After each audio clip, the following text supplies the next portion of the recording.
Skilled hands bring the faded past to life and reach back to rescue treasures lost in the wake of time.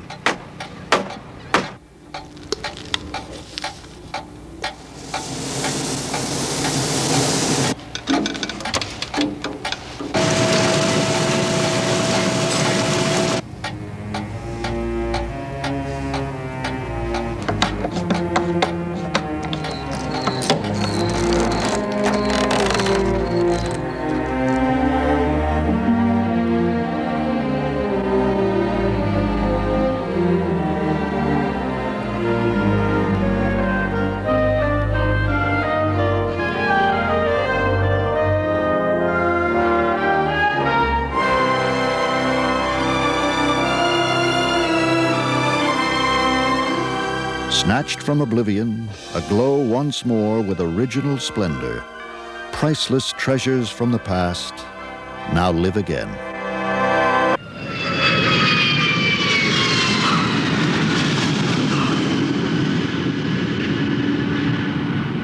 Flight 467. The paths that lead to treasure are often found by those who follow a dream. As a child, Ken Hyde's dream was to fly. Today, he is an airline pilot.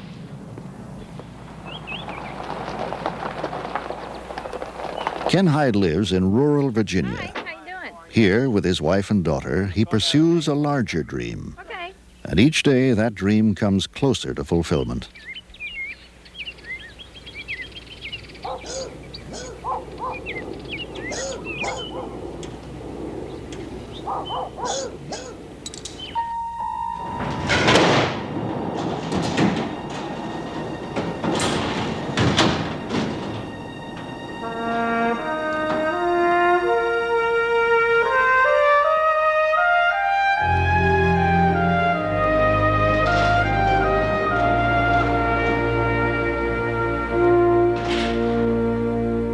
Nestled safely in its hangar, an aeronautical wonder from another time is coming to life.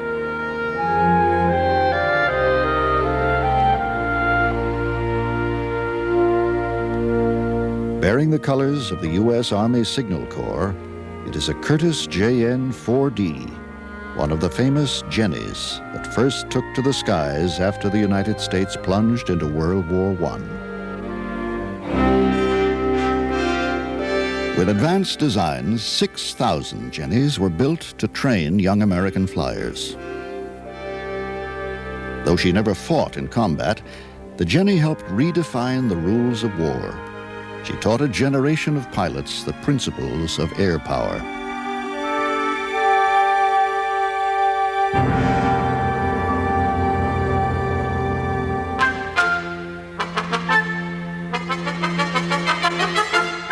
After the war in the Roaring '20s, heads turned to the skies as barnstormers roared across America.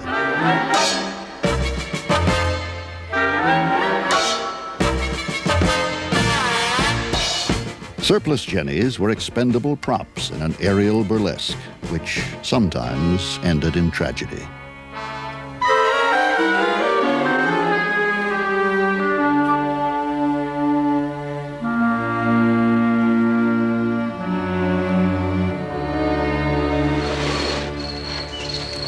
Today, only fragments remain.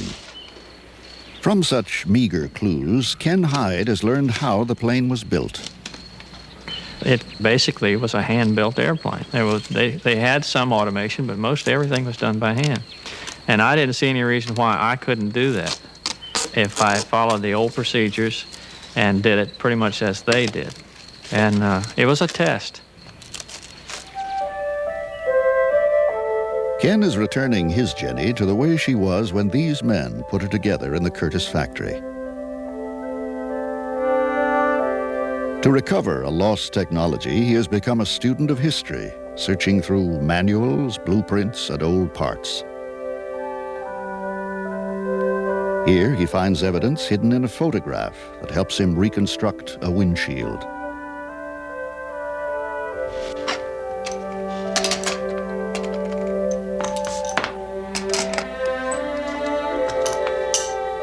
15 years ago, Ken Hyde found the pieces of a Jenny in a building set for demolition. Before long, he'd found the parts of 2 more. There was a time when we had 3 airplanes in the basement of this little 1,500 square foot house in the subdivision. I just remembered just things everywhere, and I didn't know. I knew it was an airplane, but, you know, when you're that small, you don't realize that all these little parts and pieces are really going to go into something that fantastic. It almost seems like a dream. I just remember it being a very slow process, something that you looked at, you didn't touch, you wanted to help, and you were politely told to go do something else.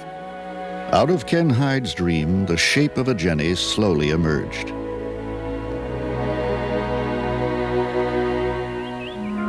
He has spent months on small details to ensure the historic accuracy of every nut and bolt. For the Jenny must be authentic to be true to his dream.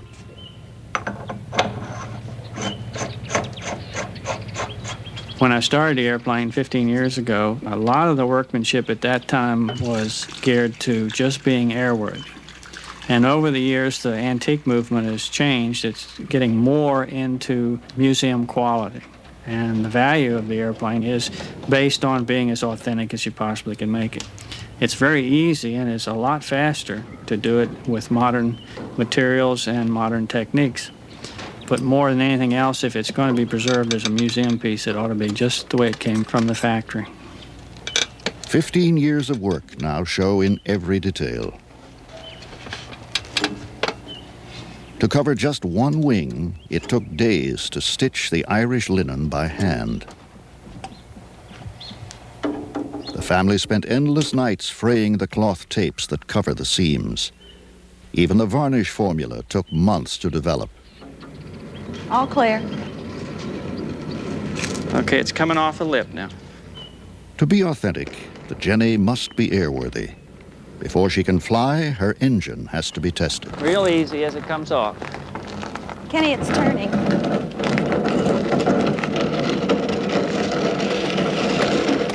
Okay, choke on. Choke on. The principle behind flying it, and a lot of people say, well, we shouldn't fly the airplane, you know, because if you damage it, then all that work is for nothing. But we've been fortunate, and we have most of the parts and pieces and we can manufacture anything on the airplane, with the exception of the engine, possibly. So hopefully, knock on wood, we won't damage the airplane, but if we do, we can restore that. So that's why we want to fly the airplane. Contact. Contact. Choke off. Choke off. Contact. Contact. Throttle close. Throttle closed. Way to go, baby.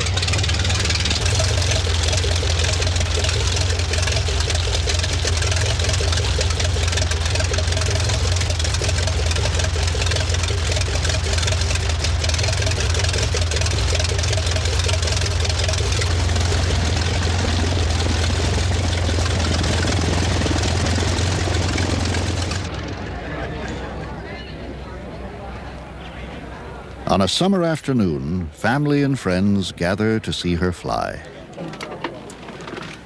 Okay, it's contact.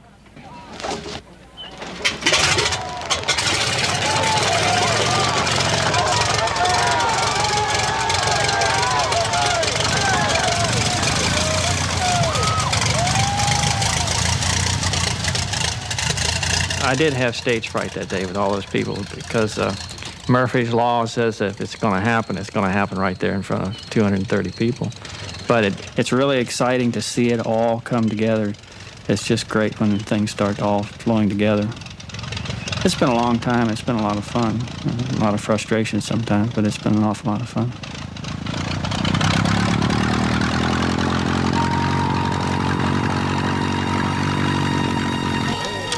It really lifts off in a hurry, too. There it goes.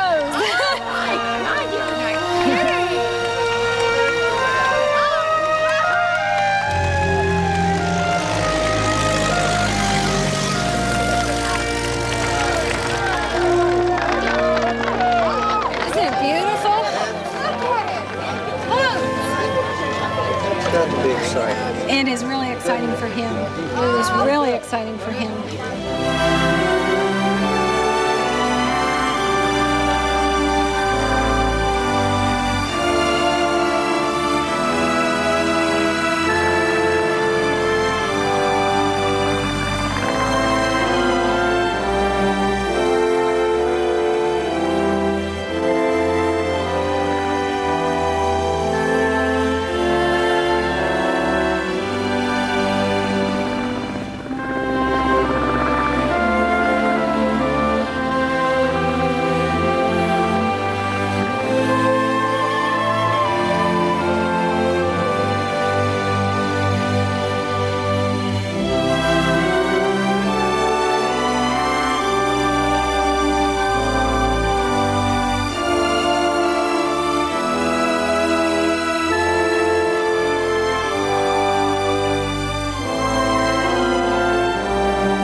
At 65 miles an hour, she soars again, one of 4 airworthy Jennies in the world today. Forgotten skills have been relearned, and in the skies over the Virginia countryside, a priceless treasure from our past now lives again.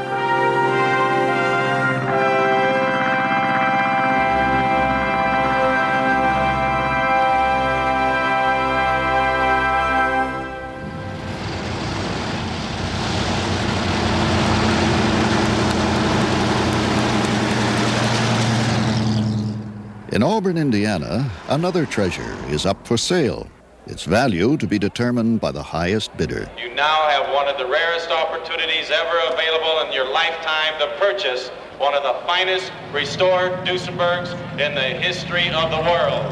One of the greatest Duesenbergs ever created and one of the finest restorations ever assembled on a Duesenberg automobile right here in Auburn, Indiana.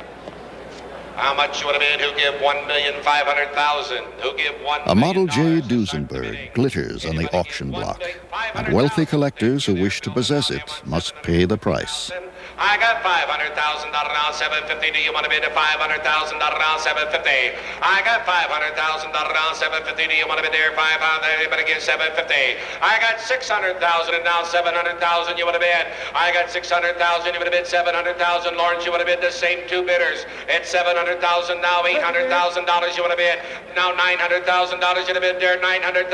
You want to bid there? $900,000. Yes, see, at $900,000. You want to bid $1 million. Or you want to bid $1 million? Anybody else?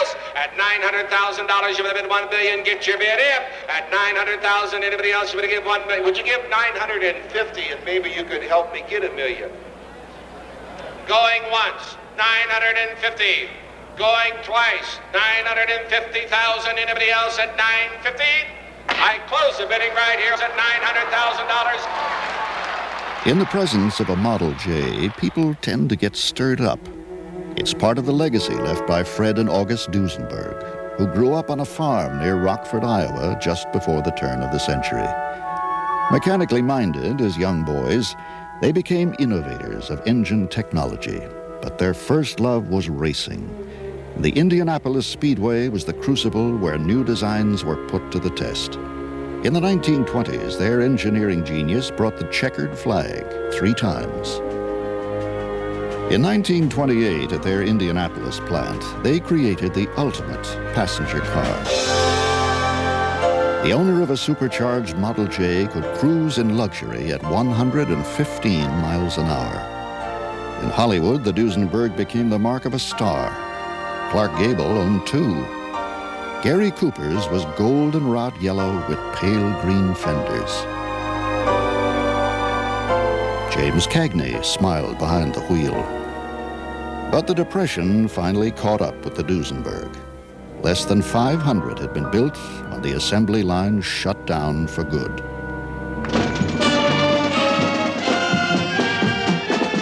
Duesenberg owners form an exclusive club.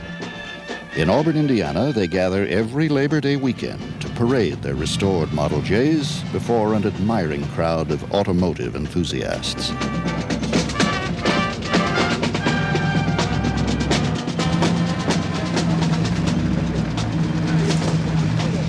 Owners love their Duesenbergs with fervid enthusiasm. Many are obsessed with perfection. Others simply enjoy the status that comes with ownership and the pride of showing off their treasures to the thousands who come to look. Some restore their Duesenbergs not to drive them, but to compete.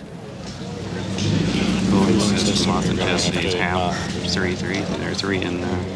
Auburn native Phil Allison judges a restoration. Growing up around classic cars, he restores them today for wealthy collectors.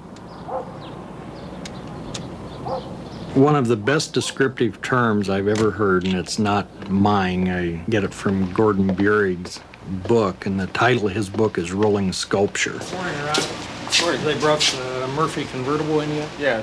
And I think that so neatly defines the work on these cars, whether it be the Duesenberg or the Cord, but they were such unique cars, and they are truly works of art. I know for years I was always hoping for the opportunity to get to do a Duesenberg. Now we have 3 in our shop, and so now we have arrived. All right, today let's get started on dismantling this car. Once owned by movie actor Tyrone Power, Model J number 391 has just been purchased for $610,000. Spruced up with a cheap coat of paint by its most recent owner, number 391 will now be restored to original condition from the ground up. We will probably spend around 2 years on the car, maybe not quite that long, but it'll be close. And there's a lot of things in the restoration business that just can't be hurried. There are on that car several missing parts, and you don't go to your local parts store and order them. You've got to find them. And there will be several items on it that are going to be difficult to come up with. And if we can't find them, they'll have to be fabricated, and all this takes time. To do a total restoration, we're talking about dismantling the car completely. Then the rear end or differential rear axle assembly will be totally gone through. The engine and transmission will be totally rebuilt. The exhaust manifolds will be reporcelained. The Duesenberg engine has an excessive amount of aluminum on it, which has to be highly polished. There's a lot of hours of just polishing and cleaning. And the chroming itself is a major process. It's a triple plating. And you first cover it with copper, and then it's buffed, then it's nickeled, then it's buffed, and then it's chromed, and then it's chrome buffed. A lot of times we like to have a car sit for 4 to 6 weeks just in primer. Then it's blocked. Then we put on maybe 4 to 5 coats of lacquer and let it sit for another 4 to 6 weeks. Once it's totally cured, then we'll sand off maybe 3 or 4 of those coats of paint and blocking it out. And then we'll put on another 4 to 5 coats, let it sit for another 4 to 6 weeks, and then we'll probably end up sanding off 2 or 3 of those coats. And that's how we get the high luster, high depth finish. It takes obviously a fair amount of money to fund a project like this, and a lot of people are not in a financial position to do this until they're on in years.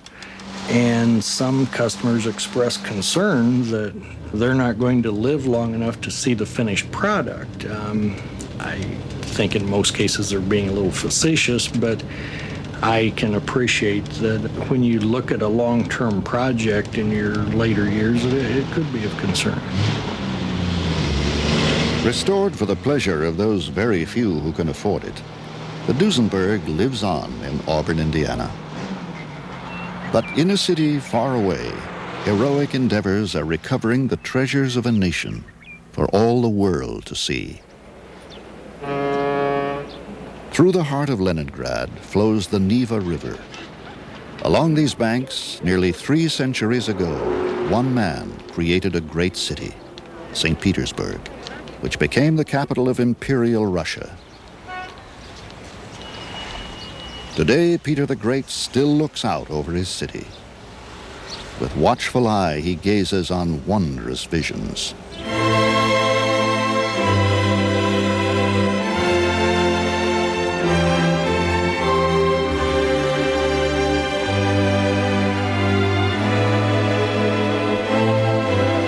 Grand grand and exuberant visions of a Tsar who, like his country, was strong and proud.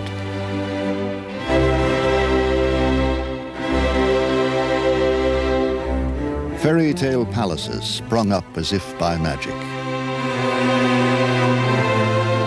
Country playgrounds for the imperial court of Peter and his successors, designed by the great architects of Europe, created from exquisite materials by a multitude of craftsmen summoned from afar.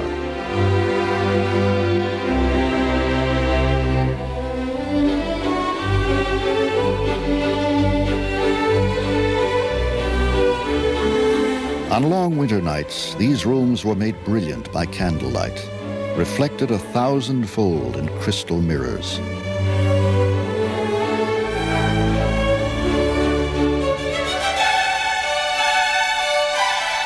Light danced on paintings overhead and set the walls ablaze with color. Light burned in gilded figures as costumed nobility danced into the night.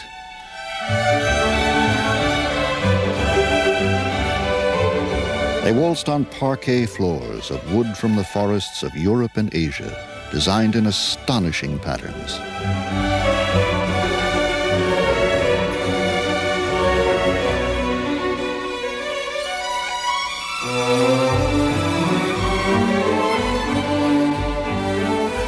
Surrounded by their treasures, the Tsars and their court waltzed on into the 20th century. The dance ended with the Russian Revolution in 1917, but the palaces lived on as museums. Then distant rumblings in Europe suddenly exploded on their doorstep.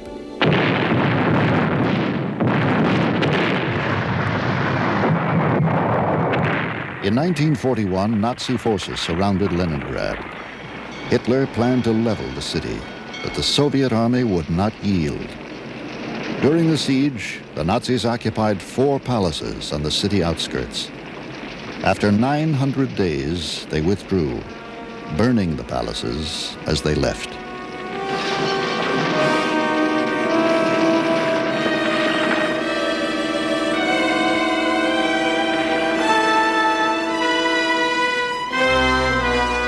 When the fires died, a nation's treasures lay in ruin. At the Catherine Palace, chimneys protruded from a roofless skeleton. Statues, victims of bombshells and gunfire. Stillness filled the great hall. Parquet floors lay charred under a blanket of winter snow.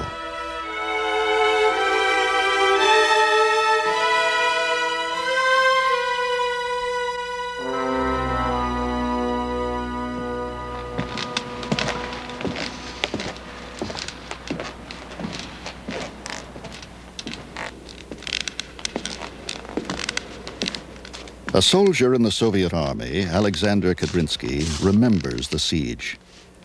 After the Nazi retreat, he entered the Catherine Palace. On this spot, in the Great Hall, he looked up through broken rafters at the winter sky. В самом дворце те интерьеры, которые Inside the palace, the interiors that were not burned were looted. Pictures had been viciously slashed out of their frames. Only the outer edges remained. Doors were broken away. Paintings were on the floor, cut to pieces. That's one thing. The other thing is that there were landmines hidden everywhere, and the palace itself was set to blow up. Авиабомб по тонне весом каждая. И кроме того, вся система павильонов и дворца была подключена к... Beneath it was a series of 1-ton bombs wired together to go up in a single blast. It's a miracle that the first soldiers to enter the palace gates after the German retreat discovered this system and disarmed it. The park around the palace was dug up everywhere with trenches and gun emplacements. And in the middle lay the charred hulk of the palace. The palace decorations were strewn about the park in pieces. Sculpture, arms, heads, torsos lay all about.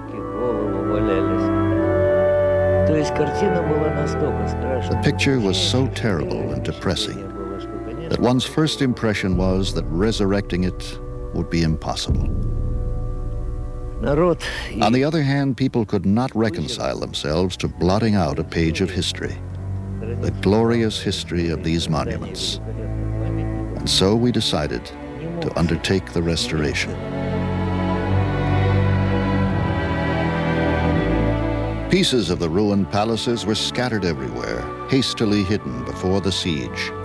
From fields, from secret vaults, from the hands of retreating Nazis, even from the Neva River, the missing pieces were returned. Restoration could now begin.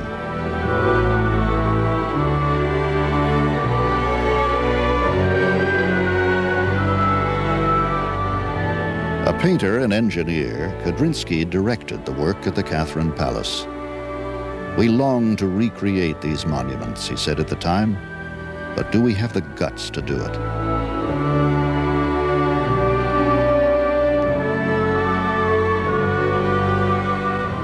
Under his direction, scores of artists and craftsmen began to rebuild the palace.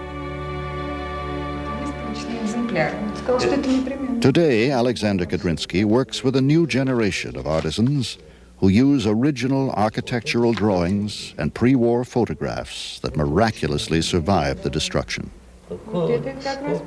From an old black and white photograph, a painted ceiling comes to life. The design is rendered in color, and figures are drawn to scale by artists trained in period styles and techniques.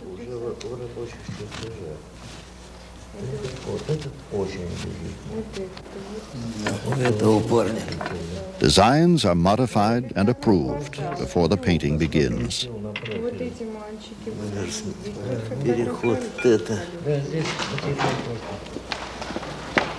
For hours at a time, they reach overhead. Standing so close to the ceiling, these artists are unable to see the entire painting at once. Skill and planning guide them where their eyes cannot.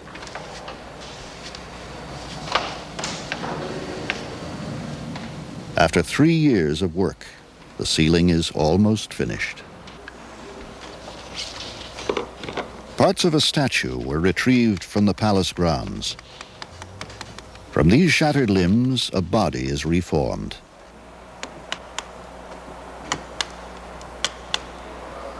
A woodcarver creates anew what fire and shrapnel destroyed.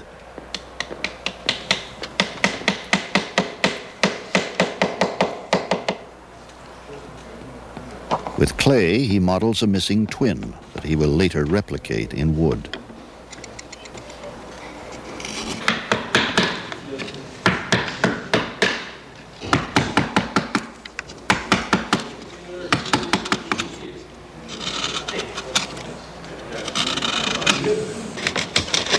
On the statue's chest, a fracture is mended, and a wound is healed.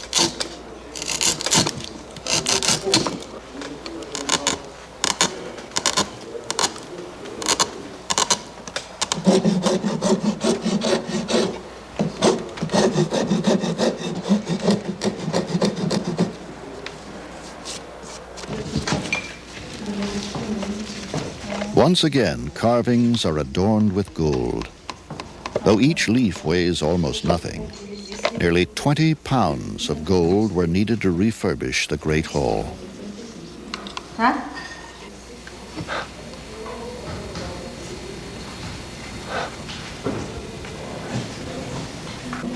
Guided into place by human breath and held there by rabbit skin glue, the gold is burnished with an amber rod.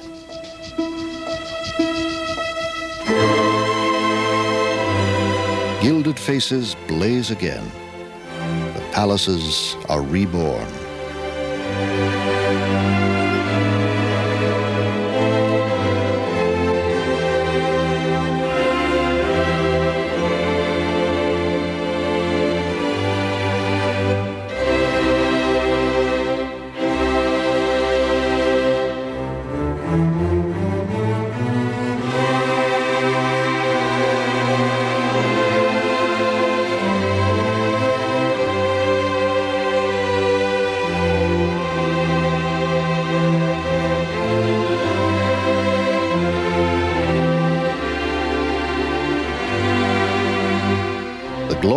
as Imperial Russia radiates from every quarter once again. But today it shines with new brilliance.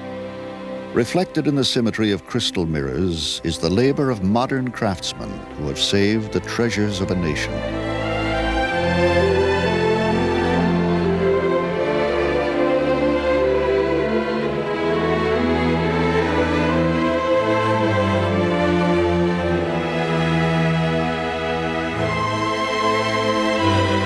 In 1944, Peter's portrait was found in shredded fragments, scattered in the snow. Today, the scars are almost invisible.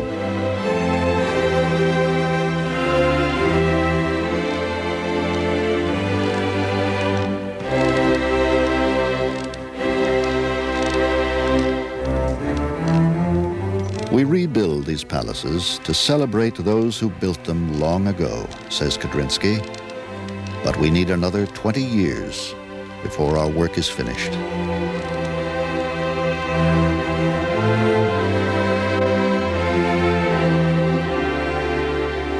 Today, from atop his horse, Peter the Great gazes on a miracle. Through heroic endeavors, his vision lives on.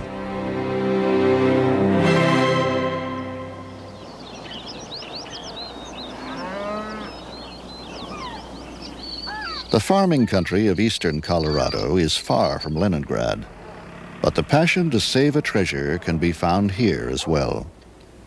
Compared to the Russian court, life in Burlington, Colorado is basic, but on the county fairgrounds stands a treasure that might well have delighted the Russian nobility. Hey, Will! See ya. You did. How you doing? All righty.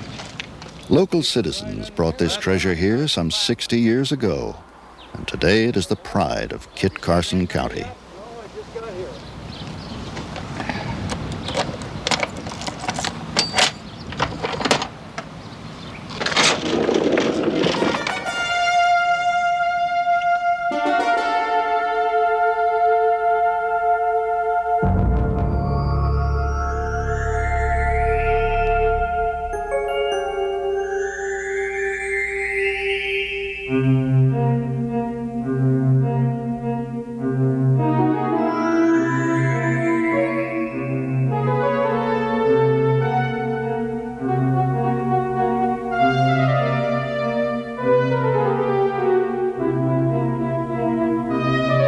In the morning light, fantastic animals awake on what many herald as the jewel of American carousels.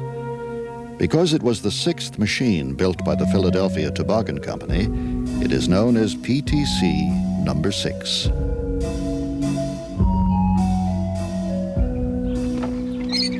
Caring for this unusual menagerie is an art conservator named Will Morton.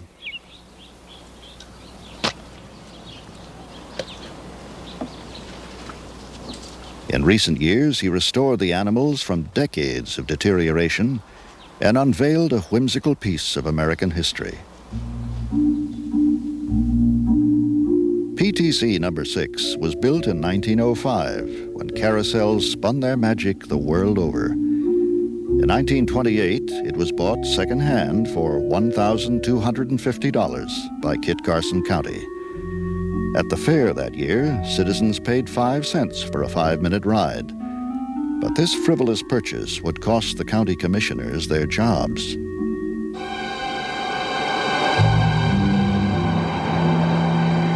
Dust storms and the Depression brought hard times to Kit Carson County.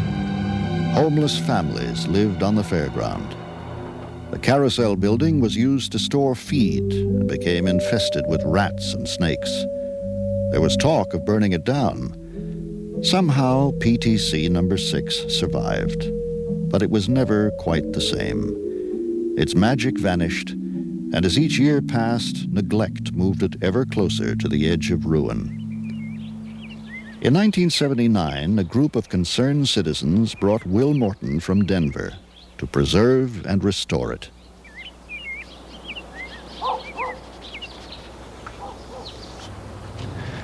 A lot of carousels have been refurbished, But this is the first one, to my knowledge, that was conserved and restored as a work of art might be.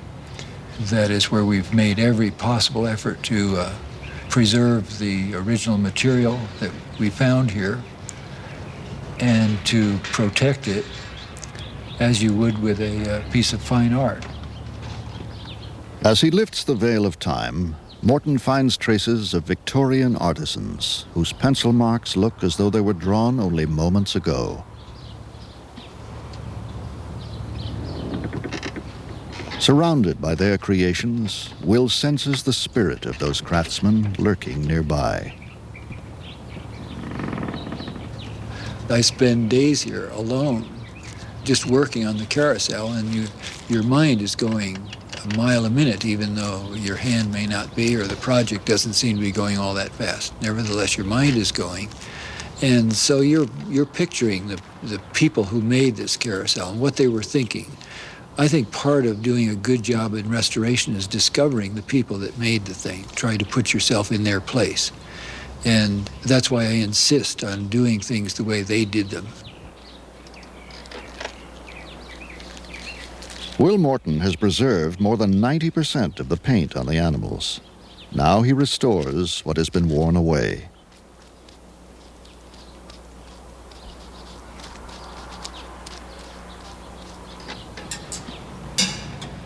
The Wurlitzer Monster Military Band organ is the heart and soul of PTC number 6. Over the years, water damage, heat, humidity, and hungry rats all played havoc with its vital parts. After 1,200 hours of restoration, the monster gets a checkup.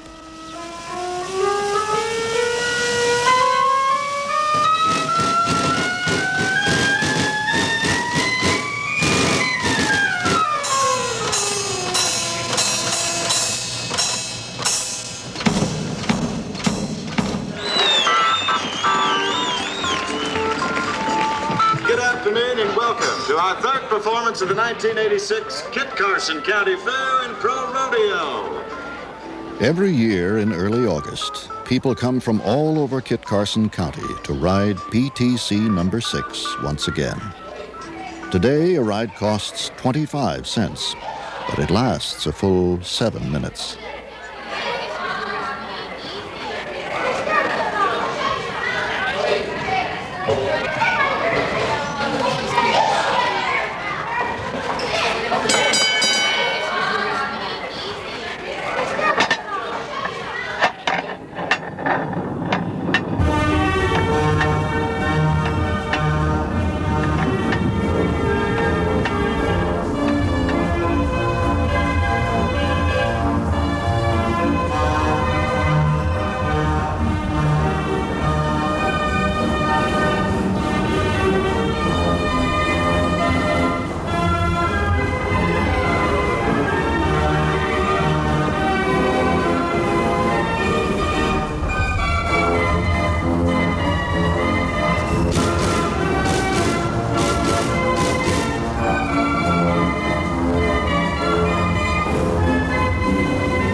I would like to look down from someplace beyond 50 years from now and feel that I'm being complimented by the restorer who's then at work, saying that the man who did this in the first place did a good job, and I'm pleased with what he did.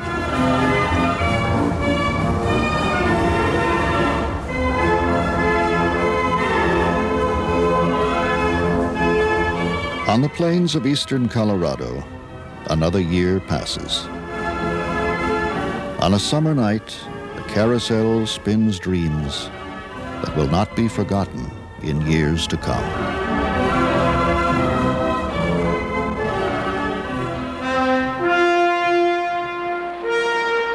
The age of sail reached its height in the 19th century when global voyages were made in tall ships.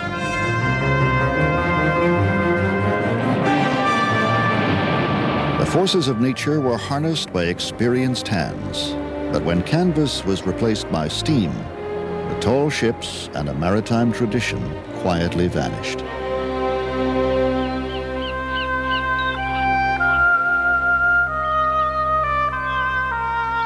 In the port of Athens, the rusted hull of a once tall ship is destined for the scrapyard. In her 100-year lifespan, she sailed under many names and many flags. Now, Alyssa will be reborn. She was launched in Aberdeen, Scotland in 1877. In 1979, her hull is made sound, and she is towed across the Atlantic to the port city of Galveston, Texas, which has adopted Alyssa to symbolize the heyday of its maritime past. Long ago, she sailed into Galveston, and it is here on Galveston's waterfront that Alyssa's reconstruction begins. From across America, people come to renew her. Scenes of a 19th century shipyard come alive as obsolete skills are learned again.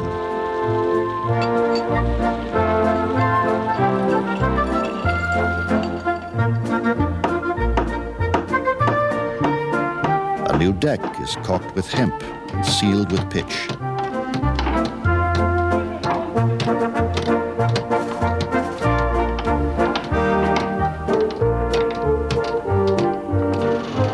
Self-taught riveters add plates to her hull. Tree trunks are turned into masts. Costs rise into the millions, but funds are raised.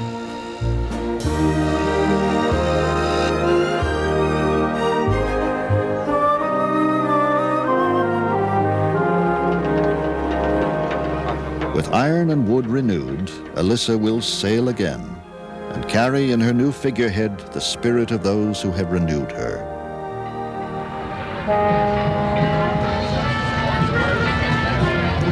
In 1986, Alyssa is bound for New York to once again become a part of history.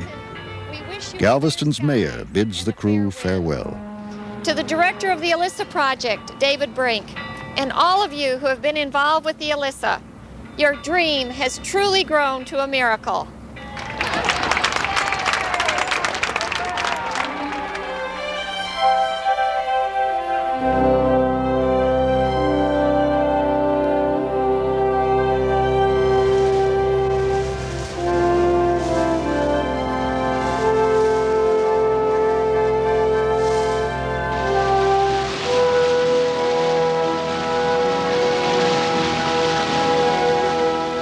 Clutching the yellow rose of Texas, Alyssa's figurehead points the way across the Gulf of Mexico.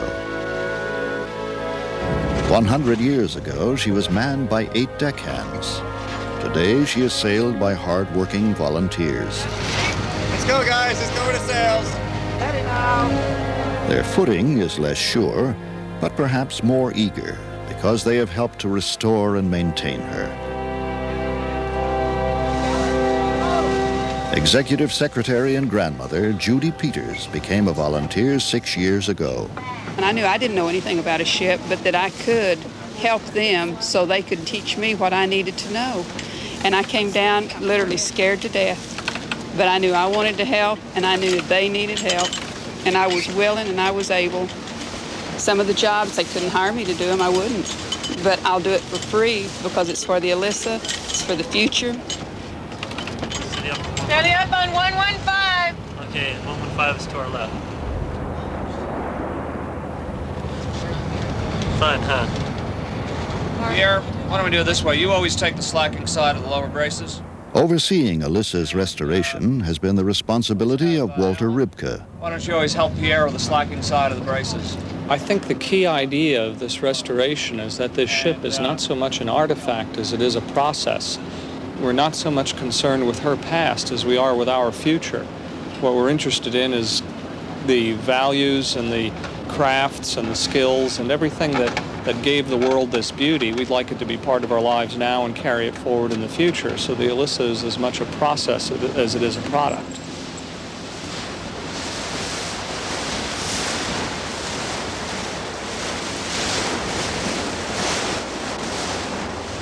Under gray skies, Alyssa sails north along the Atlantic coast. Midships! Learning from each other as days go by, volunteers discover new skills and confidence. The 21st century breeze. And now children's children will haul on her sheets. They'll have a tall ship for their seas. And she'll sail again, boys. She'll sail once more. She'll dance o'er the ocean as she's done before. By Galveston Strand, you'll find her made fast. Where did she go? She's a tall ship for Texas, Alyssa. Lift up a glass and we'll sing to this fine lofty ship, returned and revived from the smuggler's grip. And here's to those souls who have saved her from hell. Your work's of it done, and you've done it quite well. And she'll sail again, boys. She'll sail once more. She'll dance o'er the ocean as she's done before. By Galveston Strand, you'll find her made fast. She's a tall ship for Texas, Alyssa. Go as far as you can until you get where you want to stop. John Elder, a business executive, summons the courage to go aloft with project director David Brink. Big step over that little craneline there. Grab the chain with your right hand. Swing over. That's it, good. Now, before you hit the foot rope, say laying on just for practice. Laying on, start all the way over to the yard. Great. Okay. Good for you. I did it. Okay. I Would help if I came over, wouldn't it? Oh, just let that fall. Okay. Now pass it under. Double back over the. No, Okay. hold it. Double back over. Okay. No, hold it. No, don't pull it all the way through. The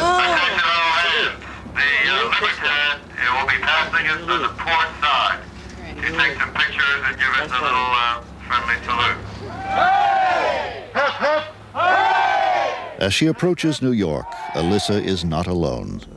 From all over the world, tall ships are coming to celebrate the restoration of the Statue of Liberty on her 100th birthday. We got the battleship Iowa overtaking us on the port. Traffic. What's that right there? Oh, look, Cars. Through the bridge. It's a covered bridge.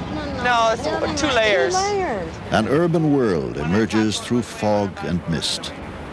The sight brings mixed emotions. I think there is a sense of possibly letting go for the crew. The crew thinks of Alyssa as their own, and rightfully so. We're the folks that have maintained her and sailed her up till now, and we don't mind sharing her with everyone else. But there's a little bit of a feeling of letting her go after the rest of this weekend, particularly Friday. She's not going to belong to just us anymore. She's going to belong to the world.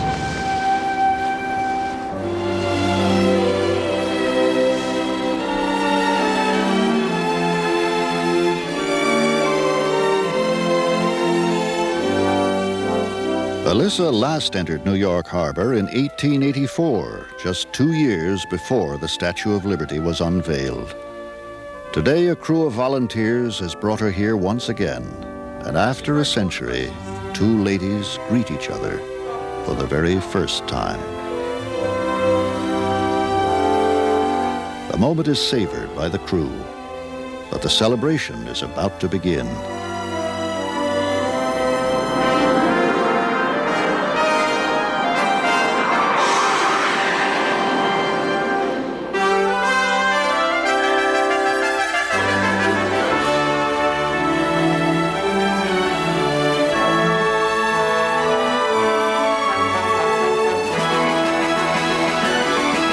The spectacle unfolds, and Alyssa takes her place. She is the oldest of the large square riggers in the parade.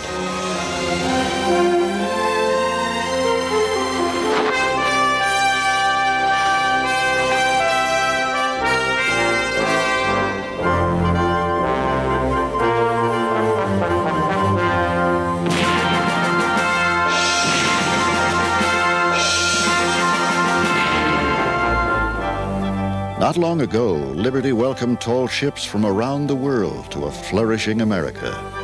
Today, one by one, tall ships return to salute her as America renews her past.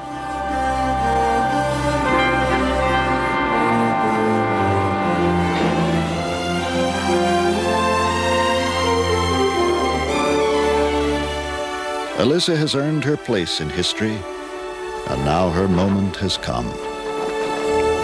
It's amazing just to think that, it all comes down to one moment. And here you are. And everybody knows it. It's a great, great feeling.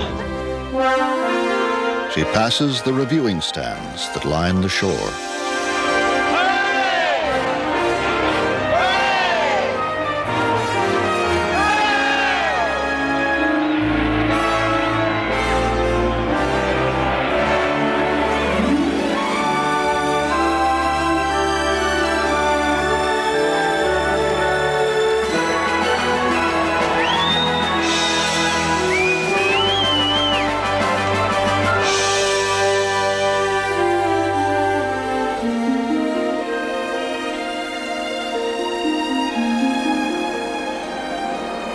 Everybody was so proud of her that she was there. Volunteers had done it, and it made everybody see that anybody can be a part of restoration. You don't have to be a somebody. It takes all the little people to do it.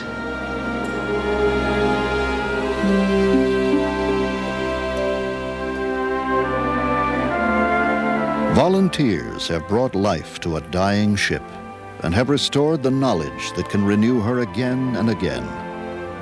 Revived with a human spirit, fragments of our past become our treasures.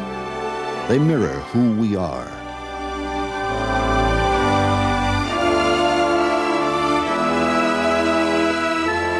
They become living monuments to the achievements of our past and living testaments to our hopes for the future. Passing through the hands of one crew to the next, a tall ship is on a journey through time. Perhaps in years to come, the sight of her sails will inspire others to voyage forth, to fulfill their destinies, to cherish their treasures as they cross new horizons to places that live today only in our dreams.